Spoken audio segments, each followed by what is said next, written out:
আঙ্গুর আপেল সবকিছু কিনতে পারি, বাট এই যে শাকসবজিগুলো অনেকে পাই না শহরে। আসসালামু আলাইকুম। তো আজকে আমি লঙ্গি ফুরি ভিডিওর মধ্যে আসছি, যদি এটা ফার্স্ট টাইম ভিডিওর মধ্যে এমনি সচরাচর আমি ফুরি অবশ্য, বাট আজকে যেহেতু কৃষি জমির মধ্যে আসছি আমি ভাবলাম যে হয়তো মাটির মতো মানুষ হওয়াটা ইচ্ছে, তো আমি আজকে বিরসাতে চলে আসলাম। আজকে আমি একটা ঔষধি বলতে পারেন যে গাছ, এটা মূলত শীতকালীন সবজি বা শীতকালীন এই ফলনটা ফলে।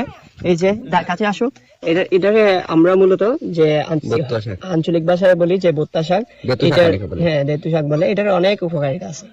তো এটাই আপনার হার্টের সমস্যা দূর করে, হার্ট অনেক ভালো রাখে, এবং কিডনির সমস্যা থেকে দূর রাখে, কিডনিটারে অনেক বেশি প্রটেক্ট করে রাখে। লিভারের সমস্যা যদি কারো হয়ে থাকে তাহলে এটাকে মানে খাইলে মনে করেন যে লিভারের অনেক সমস্যা গুলাতে আপনি মানে রক্ষা পেতে পারেন। এবং যে মানুষের সুরক্ষার জন্য শাকসবজি আসলে অনেক ভালো, বাট এটার উপকারিতা অনেক বেশি। আমি অনেক সময় যেখানে ভাই অনেক খোঁজাখুঁজির পরে আজকে এই যে আমি রিঙ্কু সাথে সাথে পাইলাম, আমিও ট্রাই করবো।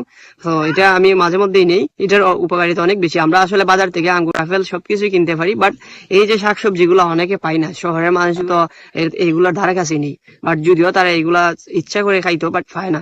আর আমরা গ্রামের মানুষরা গাছ হিসেবে মনে করে এগুলা তুচ্ছ মনে করি, আসলে এগুলার উপকারিতা অনেক বেশি। আমি মনে করি যে আঙ্গুর আপেল থেকে এগুলাই আপনারা বেশি ট্রাই করতে পারেন। স্বাস্থ্য সুরক্ষা ভালো থাকুক। ওকে, আল্লাহ হাফেজ।